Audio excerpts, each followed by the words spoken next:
All right, guys, welcome to another episode of Close and Conquer. I appreciate you jumping on. I appreciate you watching. I appreciate you subscribing. And I do think you should get this to more people because it's legitimate information. And people say to me, what's the goal of Close and Conquer? I go, get on and watch and you find out. You let me know. And what we're going to talk about today is the epitome of what we're working on. I think we got one, I mean, maybe you believe something different. I believe we got one physical life here, right? I do believe in eternity. I am afraid in a healthy way of the Lord. I do believe I'll be judged not by any of you, and you'll never be judged by me, but I'll be judged one day.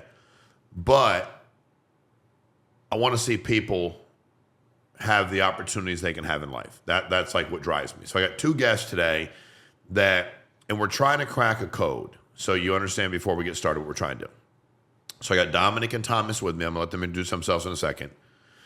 But what I'm trying to crack is, when I was 18, I graduated high school at 17, I was beyond excited to provide for myself.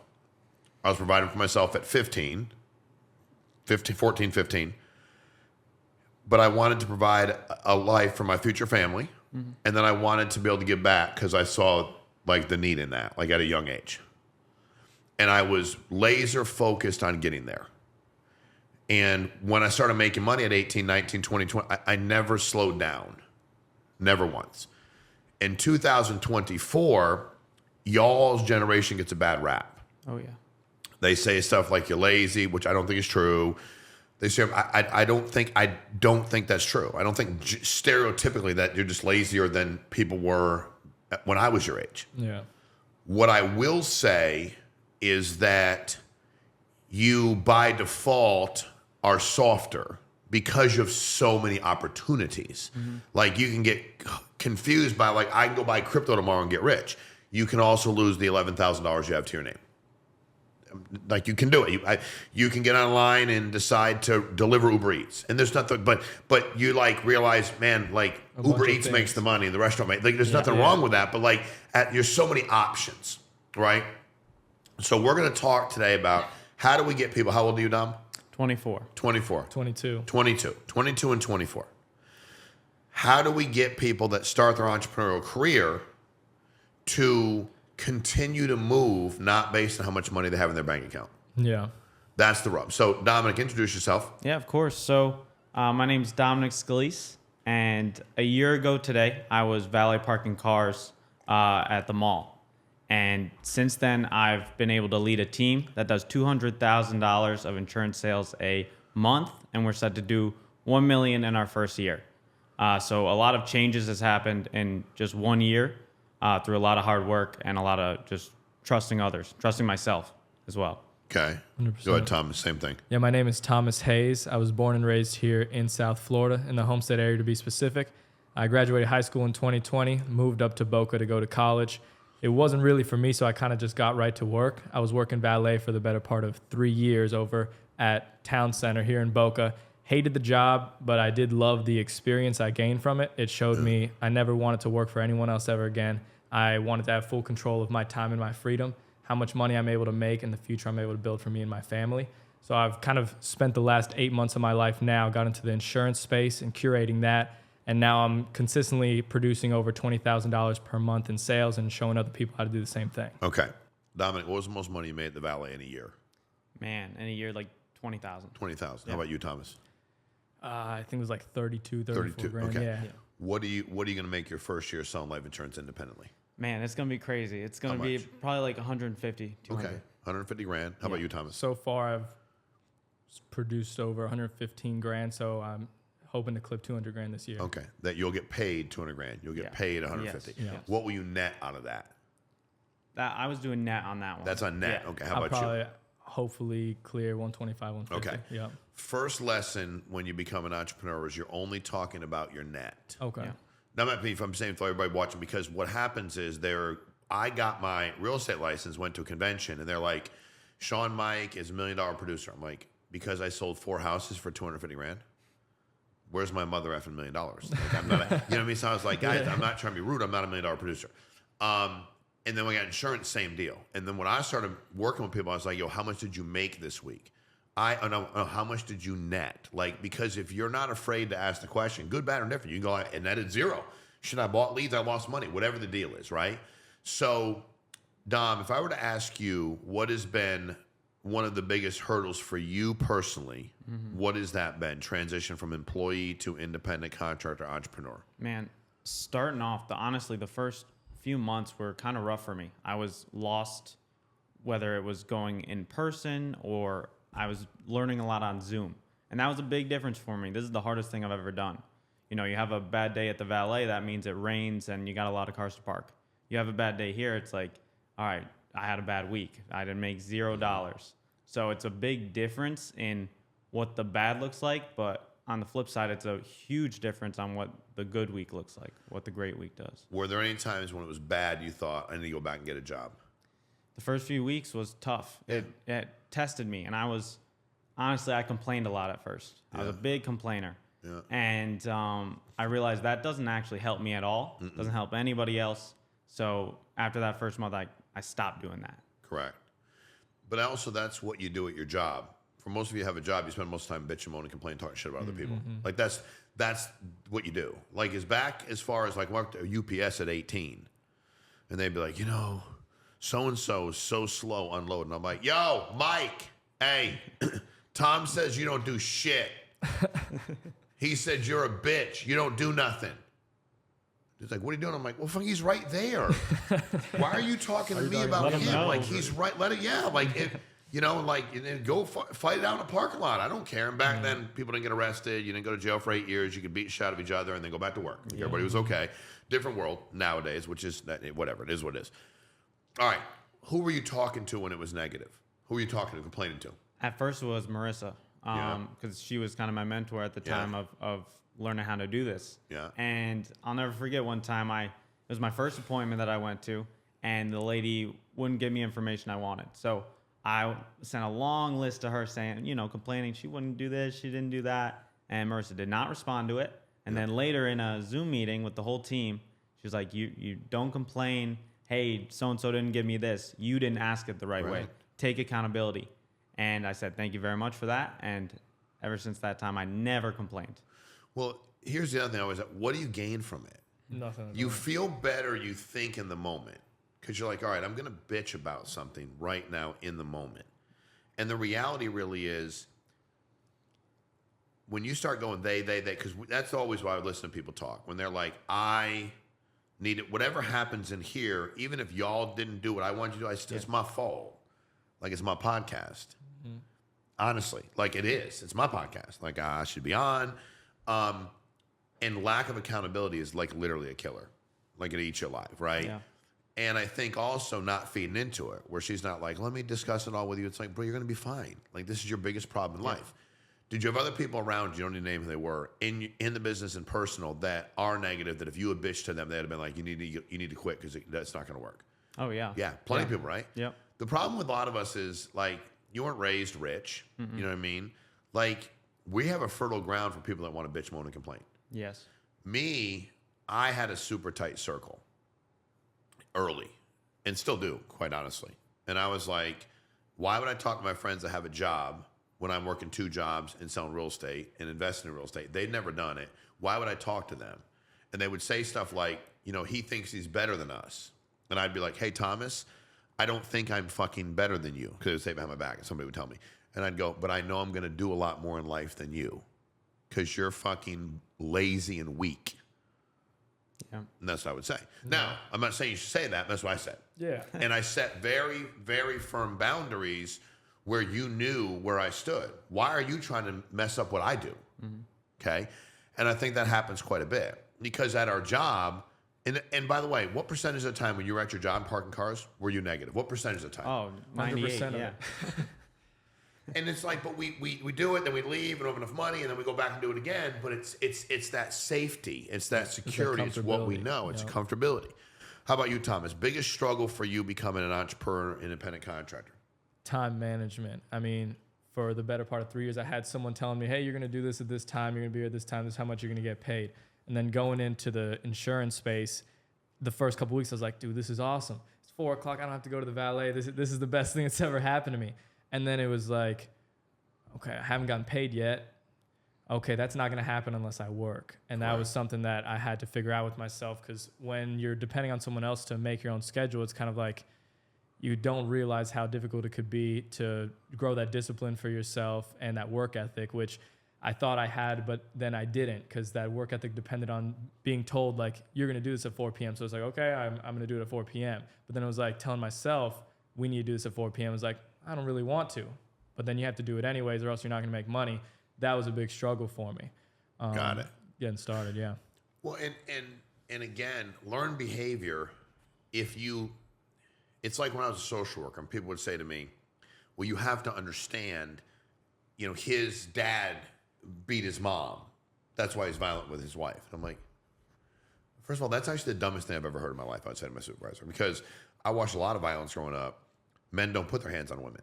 Period. End of fucking story. It don't matter what they're doing. I don't give a shit if they stab you in the fucking face with a screwdriver. So I'd be like, well, I'll do it. Well, dude, okay, congratulations, bro. I'm just saying you're wrong. Period. End of story. But what you have to understand is I was watching learned behavior young, where my mom was, what we didn't have for money, how she felt, how negative her friends were. And I'm like, I'm watching this and I hate it. So I'm learning at a young age, I don't want this. And most of us, we grow up, we don't think that way. Mm-hmm. That was planted in my mind. Like, period, end of story. You could not convince me. I'm like, I'm not embarrassed of my mom. I'm not embarrassed of our apartment. I'm not embarrassed of shit. But I don't want to live this way. And I'm like, and I'm not going to listen to anybody that can't get me there. So I distanced myself from everybody. Literally. Yeah. I wasn't mad at my mom, but I'm like, what am I going to talk to her about when I'm trying to get out of this thing and buy her a place to live one day and help her retire? Like, I can't be having these conversations with her. And I can't fall into, well, you need to be here this many days, or you need to come over for this, or you missed that, or you didn't go to this picnic we had, or we had a birthday party. And it's like, dude, my man's like 17. What's he need a birthday party for? Like, what are we doing here? You know what I mean? And I'll never forget, I had a buddy of mine invite him. I say buddy, I knew him. Like, he wasn't, I like worked with him. An acquaintance. Yeah. And he said, he invited me to his wedding. And it was like short notice. I was working. I'm like, dude, I got like so much shit going on. And I'll never forget, he called me and he said, hey, we got your response. You're not able to make it. I said, no. And I didn't pretend like I was like going to be traveling somewhere. I said, hey, dude, honestly, with work. And he said, well, it's he's kind of trying to make me feel guilty. I said, hey, bro, slow down. I don't owe you anything. I owe you nothing. I owe myself and my future family, and my current family, my mom, my brother, my grandma at the time. Like, I owe these people. I don't owe you anything. And I said, dude, I can either show up, eat the food, and give you $100, or not show up, mail you a check for $200. Which one would you prefer? He goes, well, the $200. I said, we can hang out every time we want. That's capitalism. I'll be doing the same thing today, working. Does that make sense? But I was always just like, and other people go like, well, that's stupid. You shouldn't do that. Dude, I'm not debating with you. I'm telling you what worked for me. I don't debate. I want people to do what works for them. The reason I enjoy what I do is I only enjoy what I do. Like, I only do what I enjoy. If you're complaining, I'm not helping you listen, I also don't enjoy it. But I enjoy confronting it. Yeah. When we first started, okay, and you're always going to be insanely brutally honest. Oh, yeah. Okay? Did you ever think, either one of you, we'll start with Thomas, did you ever think that at times, with the way that I was responding to things, or discussing them, or training the meeting, or doing whatever, did you ever think, man, that's over the top. That's a little bit much for like what's happening here. Did you ever think like the response wasn't equal to what was happening? Yes. Okay. Can you give me an example? The other day when you came in a couple weeks ago, you were yelling at all of us. I was like, well, first I had some people there that were there for the first time. I was like, hey, cool thing, Sean's coming in today. It's going to be awesome. You're going to get to meet him. And then you came in and it was just that. They never came back. Yeah. And I was happy for it because they wouldn't have survived in the business anyways. But regardless, I was like, man, this kind of feels out of pocket. Yeah. But then you always close it up in a good way, and you're always very intentional about what you do. And it was like, I mean, he wouldn't be yelling at someone he doesn't give a shit about. Yeah. So he's here because he cares about us, and he yelled at us, and this is going to help us not make this mistake again, probably. So, Correct. I mean, it makes sense. Did it feel over the top? Yeah. But How about you, Dom? I There's think gotta that be, there's got to be times, Dom. I know. I've watched your face. yeah, my heart skipped a couple beats. I think the biggest thing is at first I'd be like, yeah, like what the hell was that? That was crazy. Like I think about it, but then time goes on, and I go, that makes sense. That makes sense why it was said that way. That makes sense who it was said in front of, and that's more important than the initial thought. Once you really Correct. think about what transpired and how it affects everybody. People's motivation. See, Yeah. you want to know what, like, if I don't give a shit what y'all do, I don't give a shit what you do. Yeah. Why would I even come in and talk? I don't give a shit what you do. What does it matter to me? Yep. And what we're talking about is you not seeing yourself the way you need to see yourself. Yes. Because I become defensive of you. So my anger is I'm defensive of you and you and everybody that, like, I'm defensive of you because I want you to see yourself that way. Yeah. Then I'm like, they don't. I wonder why. And then I'm like, okay, I've done something wrong to not empower them, because he's got some guy who he'll don't even know what day it is, and he's anointing him as the next king of the world, and like he's going to come. And then I'm also like, I got to protect the culture. Yeah. So I want to talk about that because culture is everything. Yes. There are times that you need to push, pull. Sometimes you need to do nothing. There's time you have to, and we'll make mistakes. You're like, dude, I really need to talk about that today. And I always try to ask myself, which will sound like I don't because I come in like psychotic. There are times I don't. I'm kind of like, you know what? I want to say something right now, but I don't think I'll get a return on that for them, and I don't want to push too hard. Just like early on, I didn't push really hard. I was watching what y'all were doing. And I'm like, if they don't care, then I don't care. And then I'm like, oh, damn, they care. Okay, cool, they care. Now I really care. Okay, now when I care, I care. Yeah. You know, so it's now adaptive too. yes. Yeah. From a cultural standpoint, because what y'all are doing is a really interesting. Y'all read the book Lord of Flies? Yeah. vaguely. Okay, yeah, it's the one with that. Yeah. Yeah. And again, but I always tell people, like, when we started, I was like, it's the Lord of Flies. Yeah. There was a bunch of us in our 20s. We're trying to build a business. This one thinks he's in charge of this. This one's a hunter. This one's a little bit off. This one, and everybody's trying to find their role. And then you got Jack and Ralph pulling for it. Jack's trying to get his crew. Ralph's trying to get his crew. And who's going to win? You know, what has been the biggest thing you've learned about culture? The Because biggest, you don't need to have culture at valet. You all hate your No. job. Yeah, it Manager doesn't matter. comes in, you all hate the manager, right? Yeah. It's raining. You're like, damn, it's raining. You hate you dislike the people that Yeah. don't tip Yeah.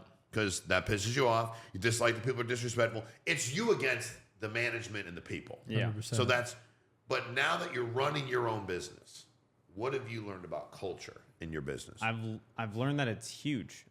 At first, I'll be honest, I've never really led anything in my life. Really, I've always been the guy that sits in the back and kind of like, you know, listen to people bicker, and it's like, all right, whatever. I'll keep my thoughts to myself. Just keep it moving. Yeah.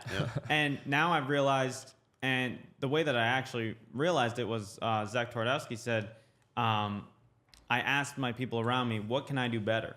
So that same day he came in to speak to us, I sat Thomas and AJ down. I was like, what can I do better? They're like, you don't really lead us. And I was like, oh. And I'm just asking that simple question made me realize, damn, my opinion does matter. They want to know what I have to say about situations. You didn't even know we wanted that from you. No, I had no idea. Yeah. And I thought it was more of a hands-off approach, but simply just asking them allowed me to know how to run the business. But then also, you never saw yourself as being in charge. No. Even though we're like, hey, dude, you did hire them, so like you're in charge. Technically Like, you are. yeah, it doesn't. And you know how we don't like. It's not this upline, but it's like you are in charge. You hired them. Yeah. And I think, but I had to remember that because I always wanted to be in charge. Always. Yeah. And I'm not trying to just always, whether it was athletics, I had no problem not being in charge if I knew, like, you're like, you can't be the captain of the basketball team. I'm like, shit, that'd be weird if you made me the captain of the basketball team. Like, you don't even want me to shoot the basketball. Like, of course I'm not. But I still want to be in charge of my role. Yeah. Like, okay, he's the best player. My buddy was just here last night. Best player on our team. My job was, you fuck with my buddy, I fuck you up. Yeah. That's my job. But I want to be good at my job. Like, I don't need him hurt. He scores 35 points a game. Mm-hmm. I don't score but 5, and I don't get hurt. So I'm good. You know what I mean? But I'm not playing. I foul out. We're going to be okay. Can't lose him. And So I was not in charge of the team, but I was in charge. That makes sense. I Yeah, wanted my it does. impact felt. I think what I've always wanted is the environment to be a product of me, Yeah. not the other way around. And that's what I've been trying to get you to Yes. do. Yes. And I think y'all been waiting for him to do it. And then you learn, because if you look at Lord, we're not going to do it, but like you go through Lord of Flies, you're like, this guy's this guy. Yep, this guy's this. And I know them all, right? And I'm like, oh, he's definitely this guy. But it was huge to ask, Yeah. Yeah. because most people hear somebody like that say something, Zach, and they're like, that don't apply to me. That's cool. And they keep going on. Yeah. It takes courage to ask somebody, what am I doing wrong? Yeah. Because you're going to get the answer. Now, why were you honest with him? You were, but why were you honest with him? Well, first of all, because I wanted to see him step into that position of authority. Because for me, it didn't really matter. I'm like, it's cool. Like, I'm happy to be here. You didn't see that was your position. Yeah. And so that meant other people didn't see you in that position either. But before that, why were you honest with him? Because he's my friend. Because you like him. Yeah. Because you he's respect a good him. friend of mine. I Because respect he's a him. genuinely good human being. Exactly. So that's the other thing. When you start talking all this other stuff, like let's bring it, like also when you introduce, and again, when you all start talking, no matter what you're doing, you're a hell of a lot more than how much volume I'm doing a month. Yeah. You know what I'm saying? It's Dominic, Scalise. Here's where I was born. Mom and dad raised me. Here's what they do. Here's what I have for siblings. Went to FAU. Why'd I go there? Cheap school and anybody can get in. Literally. If you got declined from FAU, like, wow. I'm just saying, I don't know that you can get declined. Like my school was enrolling admission. We love FAU. I just don't think like academically we're not like, it ain't Harvard. But I think that be more open and transparent about that so people know who you are. Because I think also both of y'all, you all know more about me in 20 minutes than I'll know about you in 5 months, right? Because I'm just kind of like... make that known. I make it known. Yeah. Like, it is what it is, bro. Yeah. Judge away. It is what it is. Thomas, what has been, when it comes to building relationships with the people you work with and also the clients, what is the biggest thing you've learned about building? Like, you all were already friends, you worked together, you knew each other, you had to maintain a relationship. It changed, the dynamic changed, but you already had a relationship. What have you learned about yourself when it pertains to building relationships with clients and with your peers? It's a good question. It's a good question. I know. I'm in don't charge of asking good completely questions. honestly, I don't really know the answer to that. Can I give you an observation? Please. I think that this is my observation, so it's only I could be wrong. Yeah. It seems like you're guarded on some level. Like, y'all are friends, cool. Yeah. You're an observer. You're guarded. When there's things people do you don't like, as long as they're not harming anybody, you're kind of like, all right, I'm going to keep my distance. You do you. You kind of do you. And I think you've learned to do well with clients. That's why they buy from you. Yeah. So you've learned to build those relationships. But I think a lot of it, too, comes down to our history, our background. We don't realize how much, and I don't mean our childhood defines us like we need to sit around and cry about all day long. But when you learn about people and you're like, man, those guys are great. I'm like, I know, but they never talk to their kids at all, like ever. And it doesn't make them bad people. They just don't talk to them. So they've never really taught them any of that conflict resolution. They've not taught them any of that because they don't talk. Doesn't mean they're not a great family. I'm just saying they don't, like, everybody's got their own stuff. But when you finally start taking a look at how you were created and developed and what you're created and developed into, you have to like be able to kind of navigate. So you're harder to, you pay attention, you're harder to read, which is not a bad thing, right? And I think it will draw people to you. I enjoy that. Yeah, I know you do. So it'll draw them to you, but then there's some aspect you'll have to learn the other part. Yeah. When you decide there's 25 people here and they're working with me, I can't try to draw them all to me with my science and my guard. Yeah. I'm a little bit guarded. Now I have to become a little bit more, like when you, I think when you watch successful entrepreneurs, when you can get them to walk in a room where people are like, I wonder what he does or she does, and I'd like to know what they know, people gravitate towards you. It's not because you're in charge. It's not because you have the nicest clothes. It's just because they're like, there's something about that guy or girl that I want to like. It's the way you carry yourself. I'm not better than you, but it's confidence. I have an answer to your question now. So it was something I actually realized recently.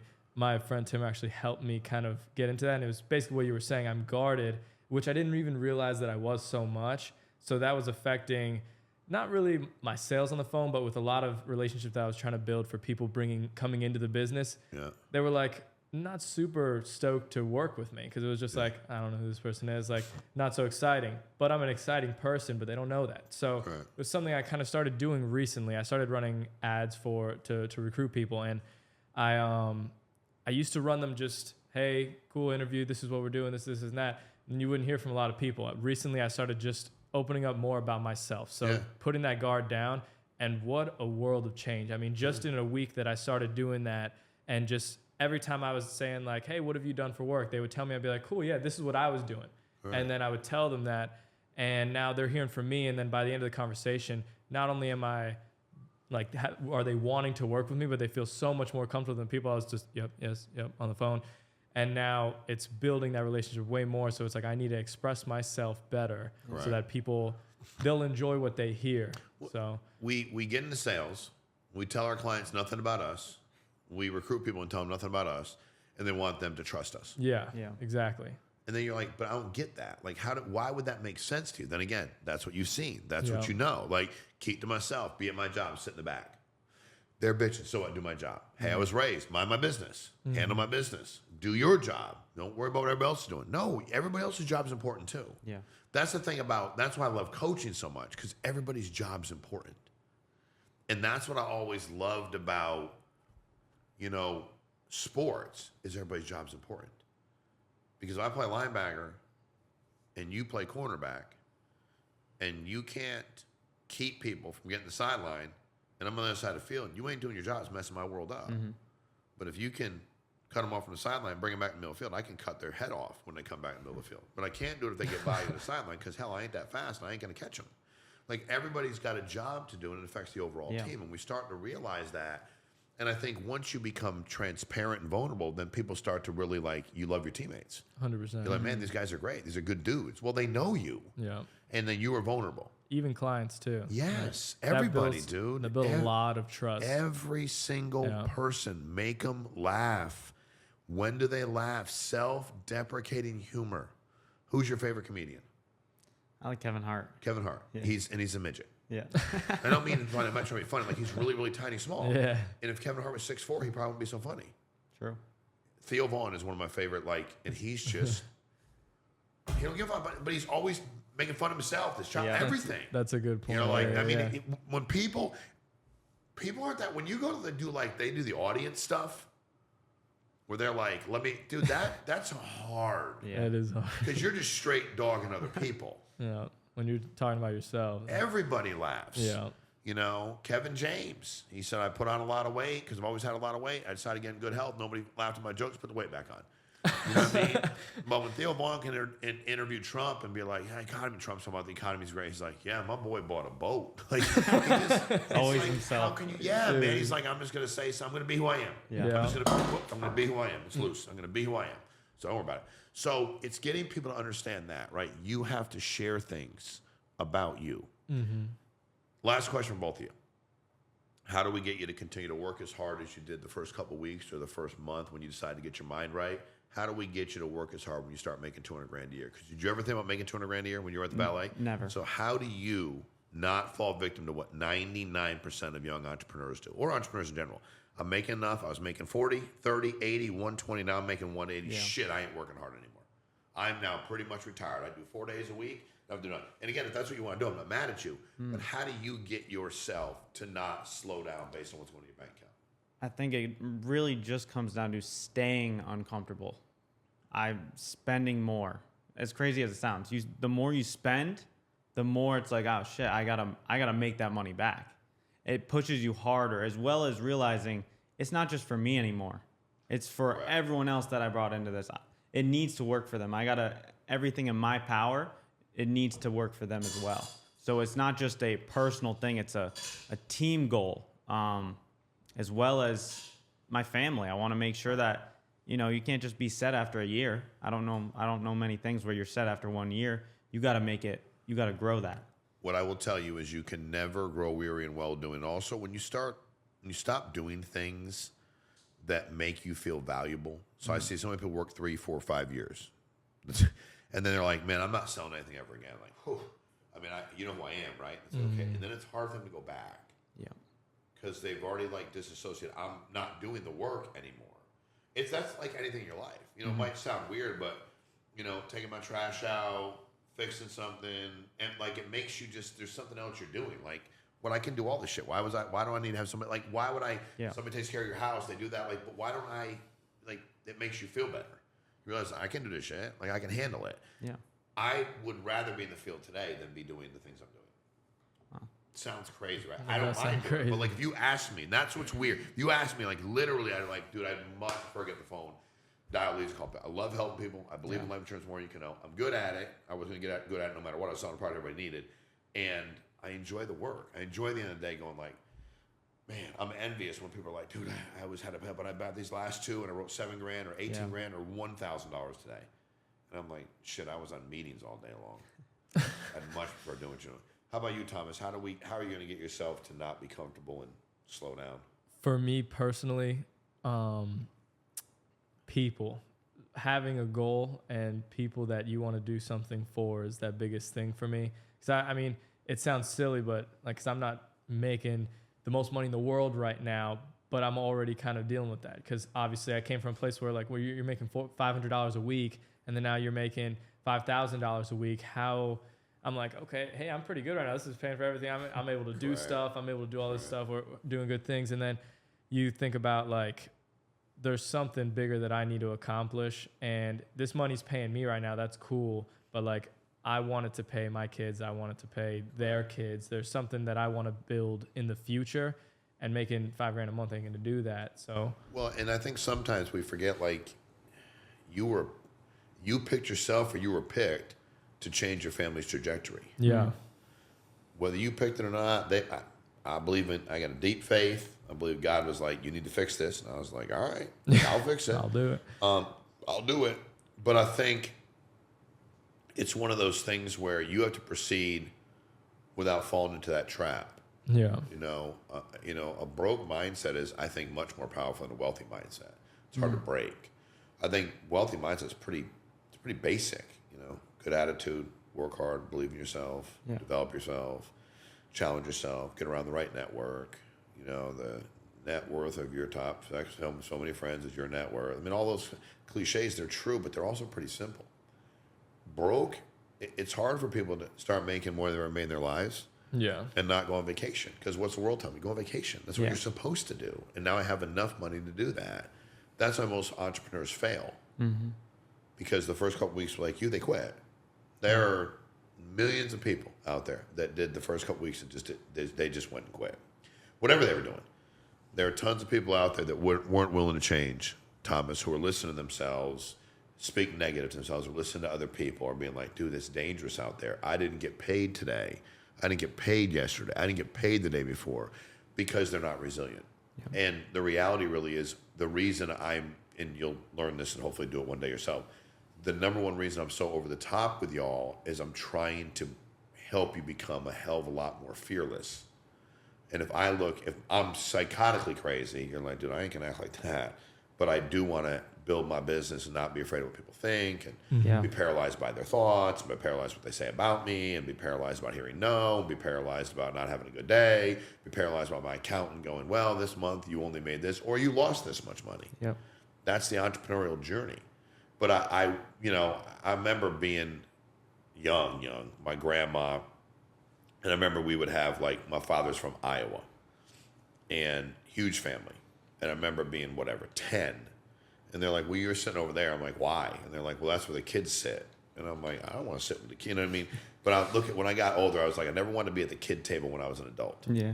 There's a lot of folks out there still, like, they're too big to be sitting in them plastic chairs and eating those plastic forks, having macaroni and cheese and nuggets. But that's what they're doing. Yeah. You know, chicken nuggets and mac and cheese, and they're living that life like they're still a big kid. And I was not going to, I always said I wasn't going to go out like that. Or to your point about working, I wasn't going to have somebody be like, dude, one day he paid his bills. Like, he lived a long life. He's a good bill payer. Like, I didn't want to go out that way to make a difference in his life. So, all right, Dominic, if people want to find you because they're in their 20s or any age and they want to work with you, how do they find you? Oh, yeah, right on Instagram, Dom_Scalise. You'll find me there. How about you, Thomas? Thomas Alva Hayes, ALVA, on Instagram. Find me there. Shoot me a DM. If you guys are looking to get into the insurance space, I'll help you do that. Help you achieve what I'm doing now. Get out of your situation and get better. Guys, there's too many people in their 20s and every age, but a lot of young folks who are trying to make a difference in their lives and other people's lives. Unfortunately, they get into businesses where people don't ask them what they're making. If you work at a company doing anything and they never ask you how much you're making, keeping your net, you need to quit. There's a problem. You need to quit. You need to quit. That's the thing. I'm a black and white. Like, you need to quit. Like, Yeah. I was that black and white. You got no leads, quit. Don't ask how much money you're making, quit. Yeah. Like, dude, because that means they're not focused on what you're making. If you're only focused on these other numbers I put up and that's your focus, that means your focus for me is that. Not, hey, Sean, how you doing? How much you making? Are you paying your taxes? Those are things I want to know. Those are coaches I want to play for. How are things going at home? How's your mom? Yeah, she's all right. Anything I can do. No, I'm a good coach. You know, I was noticed, okay, got it. You know, those are the people that I was like, I can, you know, I went to a fundraising golf tournament recently for a guy who coached me for a year, John Ellis, who passed away. And his wife, I had never met his wife. And he's probably the most hardcore person I've met in my life. And like, that I respected immensely. And she's like, how'd you know John? I said, he changed my life. She's like, change your life? Like, I don't know her. It's not like I'm at their house, you know. And I said, I played ball for him one summer. I don't think he even coached the entire season, I said. And it wasn't that he was a professional baseball player for however many years that motivated me. He let me see what he was doing as an entrepreneur in real estate. He was very successful. And I watched his attitude and the way he spoke to me. And there's nobody in my life since that's ever been that direct with me. Yeah. Was it harsh? Yes. Could I take it? Yes. But everybody else on my team, he's like, you're the only one I'd let work with me. I said, why? He goes, you're the only one who can handle it. You're the only one. He had a lot of colorful language and would tell guys they're this or that. And he was hardcore, dude. But I loved it. And it changed my life. So I was like, you know what? This guy, and it's not like we had this line. I call him once a year after that. I just took my information and went on about my life. But I never, ever forgot that. And, but I knew how much he cared. Yeah. And he wasn't going to call me once a year and check on me and be like, how are you doing, buddy? But he fucking poured out all the information to me so I could have it. So, guys, if you are looking to be an entrepreneur, you are an entrepreneur.